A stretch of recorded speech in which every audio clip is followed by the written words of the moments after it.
Hi, I'm Stewart Spinks and welcome to episode 87 of my podcast, Beekeeping Short and Sweet.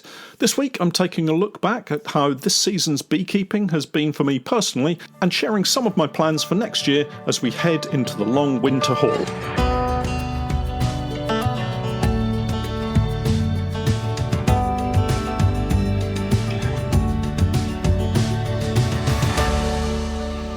Beekeeping Short and Sweet, a beekeeping podcast for the inquisitive beekeeper with a short attention span. A beekeeper, in fact, just like me. Firstly, this week I wanted to send my very best wishes to all of the beekeepers around the globe currently dealing with the most unexpected and shocking losses of honeybee colonies through both flood and wildfires. It's so easy to get caught up with our own struggles in beekeeping and forget that there is usually someone out there having a much more difficult time of it. And this month it's really hit home here in the UK, as quite a number of beekeepers have been devastated with flooding in their apiaries and have seen colonies literally swept away in flash floods.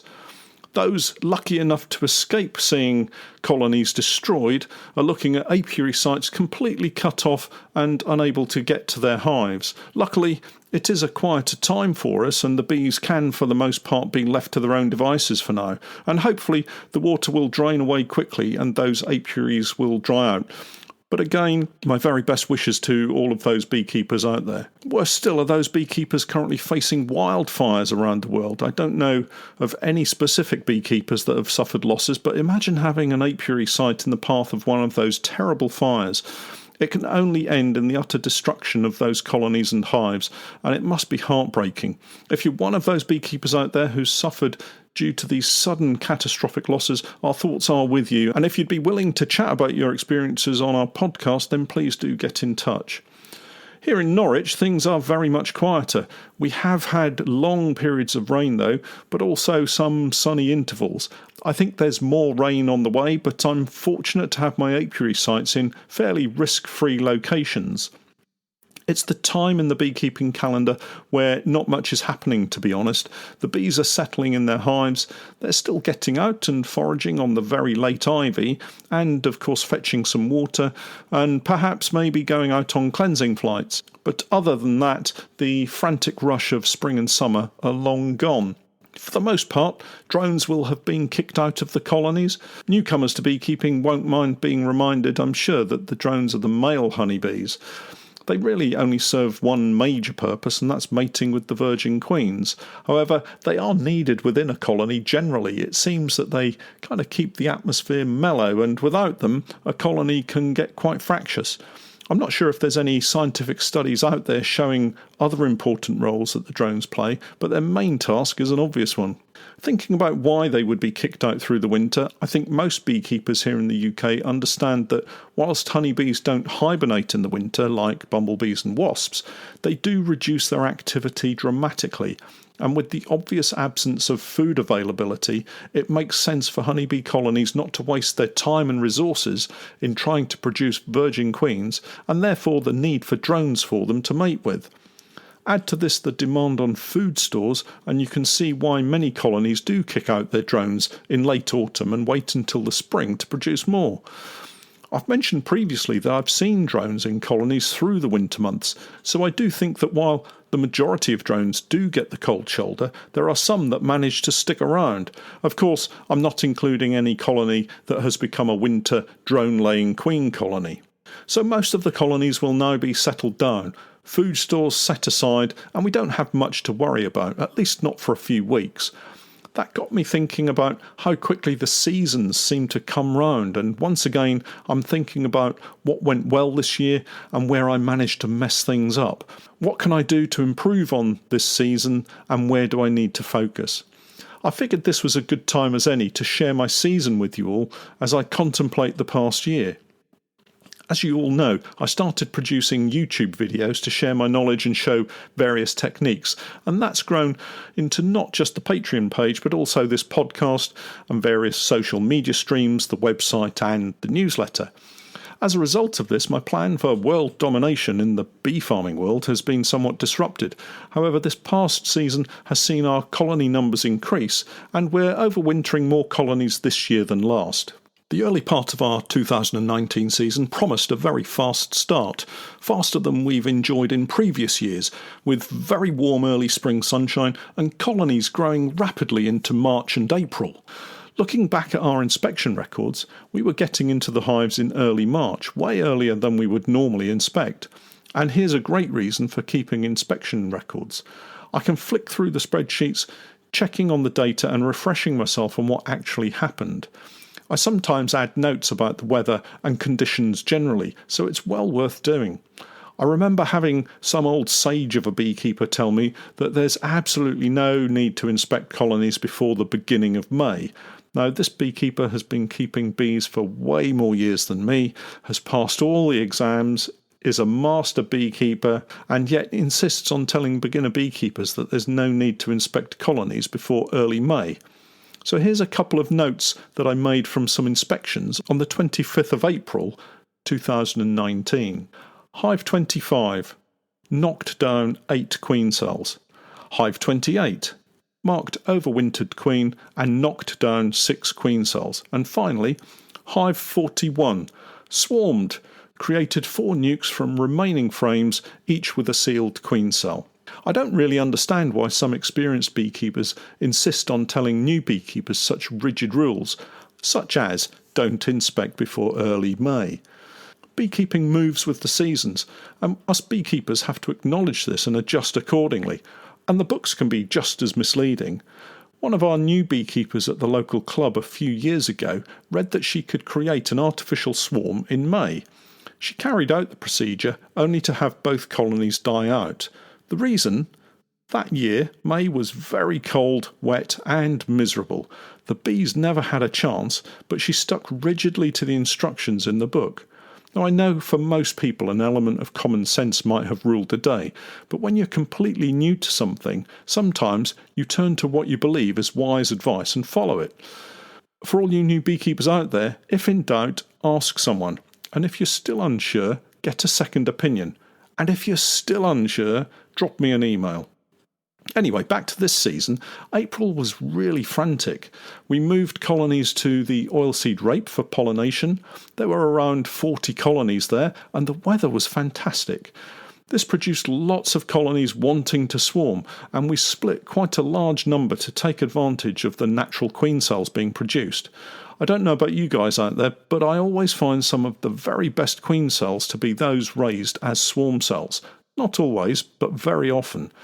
These can be put to good use, and we ended up with nearly 40 splits and collected swarms. As the spring turned to early summer, we had a period of very wet, cold weather. Colonies with newly emerged queens were confined to their hives for what seemed like weeks. The result of this appears to have been twofold. Firstly, many of the colonies we had split to make up nukes had failed queens in them, drone-laying queens. Along with this, we discovered that there were several colonies beginning to exhibit signs of chronic bee paralysis virus. The development of both the drone-laying queens and the CBPV are something of a mystery to me, but looking back at the prevailing weather conditions, we did seem to get caught out by the colder weather. Many of the colonies at the oilseed rape were on pallets close to the ground, and the grass was growing up around them, and this may have contributed to keeping them in a damp, cooler condition. All I know is that at the end of the pollination period, we had a total of 23 drone-laying queen colonies, various nukes and full-size hives, and another 11 colonies suffering from chronic bee paralysis virus. I imagine we would have come out of spring with a massive increase in colonies and strong full-size hives to go into the summer foraging period. Instead, we ended up nursing colonies that for the most part had swarmed or been split, resulting in drone-laying queens and CBPV. It was all a bit frustrating, really. We did, however, get a really good crop of honey from the oilseed rape, and that was extracted as we moved the bees from the pollination fields back to their respective fixed apiary sites. The challenge for me next was to find a way to rebuild those colonies and still produce a reasonable crop of summer honey. I took the decision to build colonies at the cost of honey crop. As I've said many times before, you can't produce honey without strong colonies and a decent nectar flow, so there was no point in trying to get depleted colonies to store excess nectar as honey, and there just weren't enough bees in some colonies to even fill a brood box, let alone draw comb and fill it with honey in the supers. One of the plans for this season was to produce our own supply of queens to replace and renew older queens in colonies, and this took on a totally different objective now that we had so many colonies that were depleted and had drone-laying queens. The failing queens were removed and all the bees were split into BS Honey 2-in-1 nukes. These were given either new virgin queens or queen cells, and unbelievably, we managed a 90% success rate on mating from that batch of queens. I put this down to the summer conditions of fine, dry weather and plenty of forage for the bees, nothing to do with me, really. The chronic bee paralysis virus colonies were all destroyed. I know that sounds terrible and it wasn't the nicest thing to do, but the previous year we had just one colony suffering from it, and I tried all sorts of ways to bring them back to health. That colony, in fact, is one that's featured in several videos that I've posted about chronic bee paralysis virus, and that colony is still alive in a nuke box on my allotment. It has the same queen, a yellow dot queen that appears to have survived all season without the need to swarm, yet unable to shake off the CBPV. I don't know if they'll survive this winter, but I've put an awful lot of time and resources into them, and as a bee farmer, albeit a small-scale bee farmer, I couldn't justify doing that for lots and lots of colonies. I'm hoping that in removing the virus, I may get back to a position of very, very low rates of infection for next season. The biggest success of the year in terms of our beekeeping was undoubtedly the queen rearing. In fact, we were so successful we ran out of boxes to put the queens in and had to stop raising queens quite early. My method this year was grafting. I had intended to use the Nico system, but I found grafting into the Nico cell cups so easy that it just made sense to select frames with larvae of a very young age and to simply graft from those. I had 2 hives set up to act as cell builder colonies. One of these was a single commercial brood box, made queenless and constantly given frames of sealed brood to provide new nurse bees to take care of any larvae provided. This worked really well, and we had several batches of 20 grafts at a time go through the hive with a reasonable successful rate. Something around 12 to 15 cells out of the 20 were drawn out and capped off. These were transferred to queenless nukes after being capped, and as I mentioned earlier, we had such a fantastic success rate with them, we had to stop grafting for a while. The other cell builder colony, a Maysmore commercial polyhive, was set up as a double brood box. Still queenless, but with the cell bar frames going into the top box. I wanted to see if they could develop more grafts on a double brood box setup than the single brood. It would seem to make sense, really. More bees means more resources, such as royal jelly, to feed the developing queens.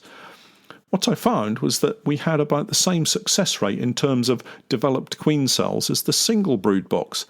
Other than the double brood box, everything else was the same. Extra frames of brood added at the same time, no additional feed above that which was given to the single brood box. That said, it's just as well we didn't produce masses of extra queens, as I had nowhere to put them in the end. I'm really excited about queen rearing for next year. The experience I've gained over the last few years has been really valuable, and with the stock that we have now, I'm sure we'll be able to produce some excellent queens. All open-mated, British stock, no imports. Obviously, being open-mated means I can't control what drones mate with them, and the resulting genetic traits are always interesting to see. But being able to produce so many queens allows me to select the best tempered bees, and that for me makes beekeeping a pleasure. I'm sure you'll have seen our bees in the videos I've posted, and while I may not ever be able to inspect them without a veil, I'm very happy with the general temperament of them. The upshot of our queen rearing programme meant we were able to get back to our spring numbers and add quite a few to the total, so that going into the winter we have a mix of full-size colonies and nukes. The nukes are a mix of commercial, national and Langstroth, housed in both poly and wooden nuke boxes. The autumn treatments and feeding went really well despite the recurrence of my back problem, and I'm so pleased we were able to set everything up in good time. It always surprises me how quickly August seems to turn into November, blink, and October has somehow managed to sneak through between them, and now we're already working through the tasks that need sorting so that we're ready for next season. Looking back at my plans for this season, I missed out on one particular target, which was to build a top bar hive and house a swarm in it. This winter, I plan to make this a priority so that next season we can give it a try, and of course I'm going to document the process on camera. The single biggest event of the year has undoubtedly been the loss of colonies to drone-laying queens and CBPV, both of which, whilst annoying, were mostly beyond my control. I think if I were to learn anything from the experience, it would be that colonies kept close to the ground need constant maintenance to keep the airflow around the hive. I do think the grass in the margins around the field of oilseed rape grew so quickly around the hives that it may have contributed to keeping them damp and susceptible to poor mating and the CBPV. Other than that, I'm not sure I could have done anything different to help, except maybe learn how to control the weather. The losses set me back this year, but like all beekeepers, I'm certain that next year will be bigger and better. I plan to sell some limited stock of nukes and queens next year, so do take a look at the website in due course for more information. Another project for next year is to expand the number of apiary sites we have, and I'm already discussing a number of potential locations here in Norfolk. The pollination services we delivered this year seem to have been well received, and there's talk about us helping out again. So I need to take another look at how we set up our colonies on the pallets, maybe switching to collapsible wooden stands to lift the hives further away from the ground. I'm sure there will be other projects that will get me interested over this winter, and I'll no doubt update you as we get into the new year. Well, that's it for this week. Thanks for all your comments and support. And if you're not yet familiar with Patreon, do catch up with more of my beekeeping journey by checking out the content list on my creator page, www.patreon.com/Norfolk Honey. Have a great week, and thanks for hanging around until the end of the podcast. I'm Stewart Spinks, and that was Beekeeping Short and Sweet.